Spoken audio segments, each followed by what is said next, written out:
Bonjour tout le monde et bienvenue à une nouvelle capsule sur le repêchage 2021 de la Ligue nationale de hockey. Mon nom est Pascal, je suis chroniqueur au toutsurlehockey.com ainsi que membre du TSLH podcast. Aujourd'hui, on se gâte, on va parler d'un espoir éligible à la prochaine séance. Il s'agit de William Eklund, un Suédois qui évolue dans la SHL. Donc, la capsule va parler du talent du jeune, de ses faiblesses, de ses forces avec qui il évolue sur la glace. On va parler offensive, défensive, mobilité, jeu physique et tout. Donc, on va faire un bon petit portrait global du jeune. On va commencer un peu par sa bio. Comme je disais, c'est un Suédois, il a 18 ans, il est né le 12 octobre, donc c'est un des plus vieux de la séance, un mois plus tôt, et il aura été éligible à la séance 2020. C'est un Suédois, il est ailier gauche, c'est un gaucher de 5 et 10, 172 livres. Elite Prospect le marque comme également un centre, mais personnellement, je ne l'ai jamais vu jouer au centre cette saison. C'est peut-être arrivé sur quelques présences, mais je ne l'ai jamais vu. En 31 matchs, il a été blessé durant une période avant le championnat du monde et un peu après. Il y a 18 points en 31 matchs, 9 buts, 9 passes. C'est très bon pour un très jeune joueur comme ça. Il faut savoir que Joe Garden, son équipe dans SHL, a tendance à faire confiance aux jeunes. Donc, c'est une très bonne chose pour ce joueur-là. Comme je disais, au cours de la saison, c'est un joueur qui a eu un très bon début. Après ça, une période un peu plus creuse après les fêtes en janvier. Et dernièrement, ça vient de repartir. Là. Il commence à produire un peu plus. Si on regarde ses compagnons de trio, euh, vu qu'il y a eu des blessures à lui et à Holtz, qui a joué au championnat du monde junior, il a joué un peu moins que plusieurs jeunes joueurs, mais globalement, il joue sur le troisième trio avec Eklund, Ostman et Holtz. Mais il a également joué avec Holtz et Josephson, un ancien du New Jersey. Mais on peut dire que il joue globalement sur deux troisième trio là, et il est très, très bon. Au niveau de ses aptitudes offensives, bon, Eklund est un joueur très polyvalent en offensive. Pourquoi je le nomme, j'ai dit tantôt qu'il était dans le top 10 du prochain repêchage, c'est principalement en raison de ses aptitudes offensives. C'est un gars très polyvalent. En plus d'être capable de finir les jeux, il est capable d'en créer pour ses coéquipiers. Mais je le vois plus, personnellement, comme un fabricant de jeu. Oui, il a eu 9 buts, 9 passes, mais sérieusement, je le vois vraiment plus comme un fabricant de jeu. Donc, si on regarde, premièrement, par son tir, il a un excellent tir qui est très précis, qui peut décocher assez rapidement. Je ne vois pas vraiment de faiblesse à ce niveau-ci. C'est sûr qu'avec un gain de force qui va être nécessaire pour atteindre l'Amérique du Nord, il va s'améliorer, mais il est très précis, puis que ce soit du cercle des mises en jeu ou en face du filet, très près du filet, il est capable de battre n'importe quel gardien de but, surtout avec un écran et tout. Une des affaires que j'aime le plus avec son tir, c'est qu'il a un excellent tir sur réception, mais il a une très bonne capacité à rendre n'importe quel tir dangereux pour le gardien de but. C'est pas seulement, mettons qu'il y a un écran devant lui, mais il va être capable de faire un petit mouvement de la rondelle juste avant de tirer pour cacher encore plus le point de départ de son lancer au gardien de but pour le rendre encore plus menaçant. Mais c'est pas Alexander Holtz à ce niveau-là ou Cole Caulfield qui sont vraiment des experts là-dedans, mais il y a quand même un certain talent. Ensuite, pour sa vision du jeu, écoutez, c'est un joueur qui est faible physiquement. C'est pas le plus explosif au niveau du patin. Il est très agile, on va en parler plus tard. Mais au niveau de fabricant de jeu, il voit tout sur la glace. Comme j'avais dit un peu sur Kent Johnson, il va faire des 360, beaucoup de mouvements, pas inutiles, mais quand même nécessaires dans la NCAA pour se dégager puis faire une passe savante que tu pensais jamais qu'il avait vu joueur. Mais Eklund, il va le faire aussi, mais plus en protégeant la rondelle, en restant vraiment bas et en repérant son joueur très rapidement. Et il va faire une passe incroyable à son joueur, qui est souvent Alexander Holtz, pour créer une chance de marquer. Et souvent, mais avec Holtz, mais ça crée un but. Donc, sa capacité à faire des buts ou à créer des chances de marquer, même s'il est couvert par deux ou trois joueurs dans le fond de la glace, est parmi les meilleurs dans le repêchage.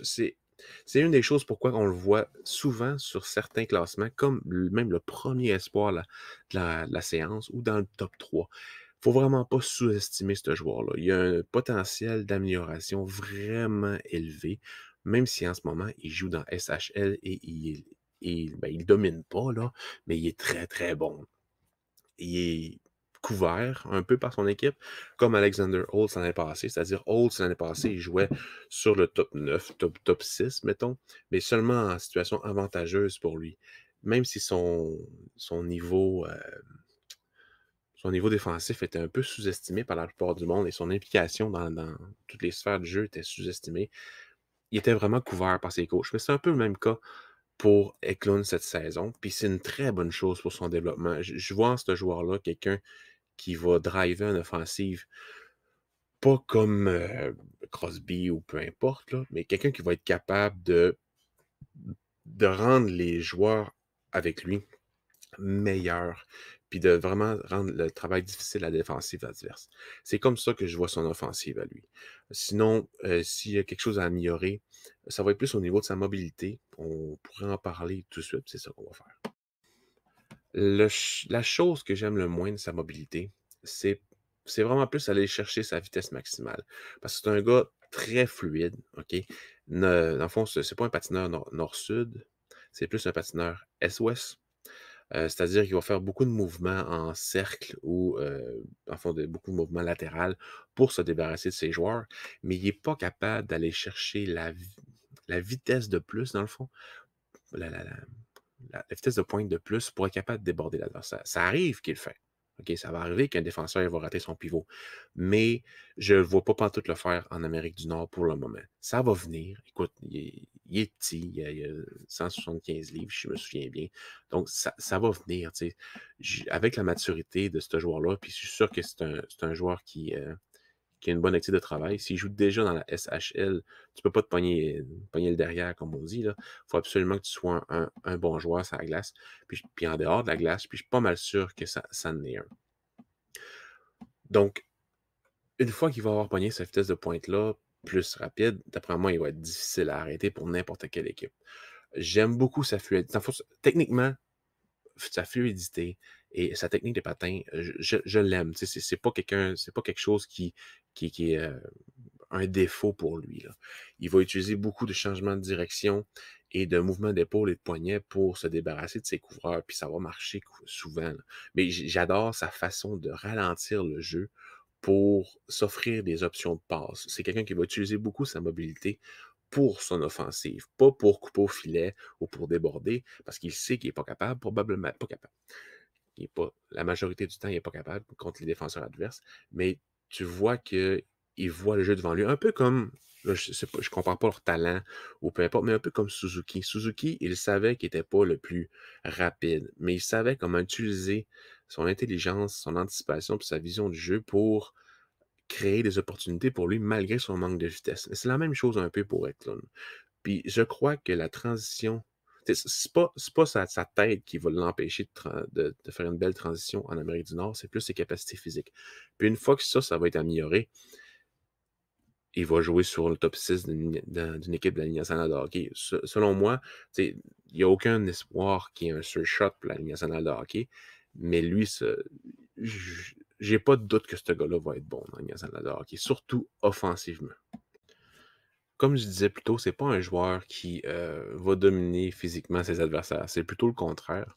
Mais c'est pas un problème parce que c'est le cas pour la plupart des attaquants offensifs au travers du monde dans les ligues d'hommes quand vous avez 17-18 ans. C'est vraiment normal, vous n'avez pas encore la pleine maturité physique.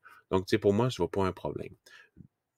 Puis ce que j'aime le plus, c'est qu'il n'a pas peur. Il n'a pas peur d'aller dans le trafic puis le long des bandes. C'est surtout un joueur qui est bon le long des bandes, je vous dirais, que vraiment devant le filet. Il va jouer en périphérie du filet, mais pas nécessairement aller se planquer devant le filet puis manger des coups de bâton dans l'arrière de la. De toute façon, c'est pas son rôle. Mais pour créer des revirements le long de la bande, protéger la rondelle pour ensuite repérer des joueurs, il est excellent là-dedans. Ça m'a étonné de voir un joueur aussi petit, 5 et 10, 170 livres, à être aussi bon pour faire ça. Utiliser son corps pour demeurer bas, absorber le contact, aller dans le fond, aller sous le contact, ça c'est quelque chose qui est très important pour un petit joueur. 5 et 10, c'est pas si pire là, dans la nouvelle Ligue nationale de hockey, mais ça demeure que c'est très intéressant de voir cette caractéristique-là chez lui. C'est une des choses qui me permet de dire que je le vois dans la Ligue nationale de hockey dans pas longtemps, là. J'espère réellement que ce gars-là va se faire repêcher par New Jersey. Ce serait vraiment intéressant de le voir avec Holtz, avec les Devils.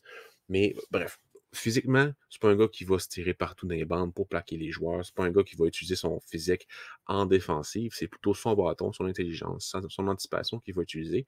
Puis il y a une certaine hargne aussi en offensive. Tu sais, l'échec avant et tout, tu sais, c'est pas Brendan Gallagher qui va créer des revirements, qui va faire péter les plombs à l'adversaire, mais il sait comment attaquer les défenseurs avec son bâton puis dans le fond, son angle d'attaque quand il patine pour soutirer le disque ou au moins créer une bagarre un contre un avec le défenseur. Puis quand il va avoir le physique qui vient avec ça, ben ça va vraiment améliorer son taux de succès de récupération de rondelles en offensive. Pour l'instant, ça demeure très bon, mais c'est pas encore une de ses forces.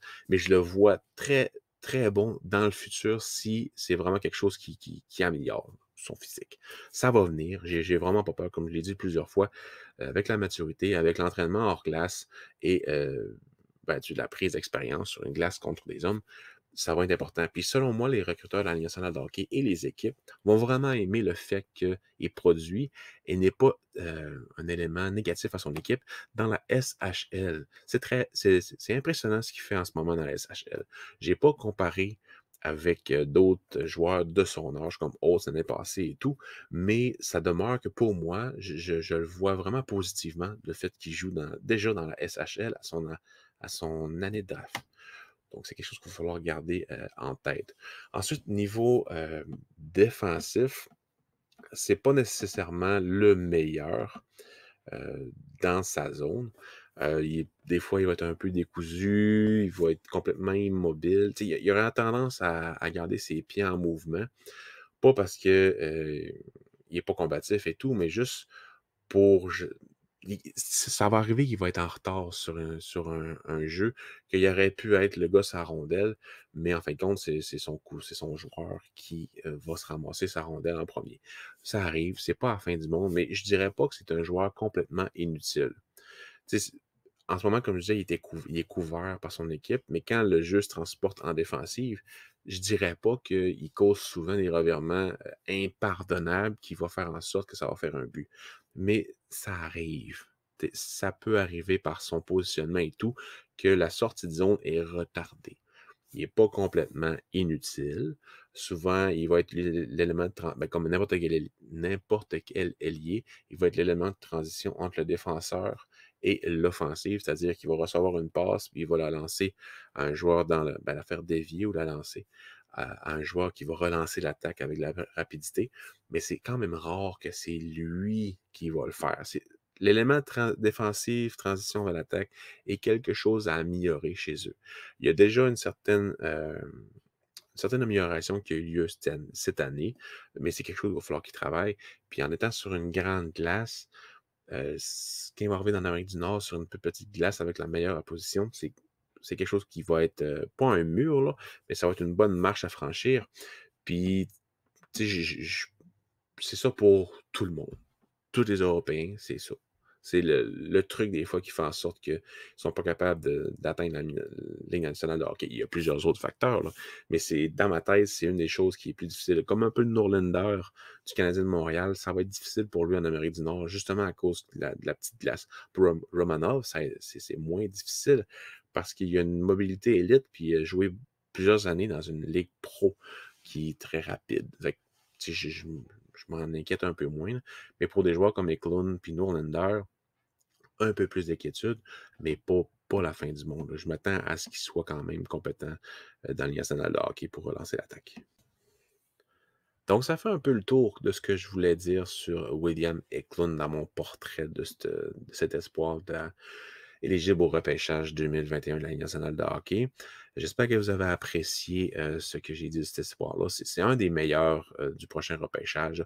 Peut-être qu'il aurait été un peu moins haut au repêchage 2020 et au repêchage 2022 également. Mais ça demeure un excellent joueur de hockey qui devrait atteindre le top 6 d'une équipe de la Ligue nationale de hockey. Je n'ai pas vraiment de doute là-dessus. Je dis devrait, mais qui va atteindre un top 6 de la Ligue nationale de hockey. Je ne sais pas où il va être repêché, mais je le vois vraiment dans le top 7, mettons, pas même top 10, je disais top 10 tantôt, mais je le vois dans le top 7, top 8. Là. C'est dans le top 4 des meilleurs attaquants, si on veut, là, de la séance avec Johnson, Gunther, Ben Years, puis on peut ajouter Sillinger aussi à ça.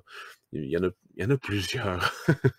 Donc, on va continuer dans les prochaines capsules sur le repêchage qui vont être disponibles sur le tour sur le hockey.com. On va sûrement parler aussi beaucoup sur le TSLH podcast.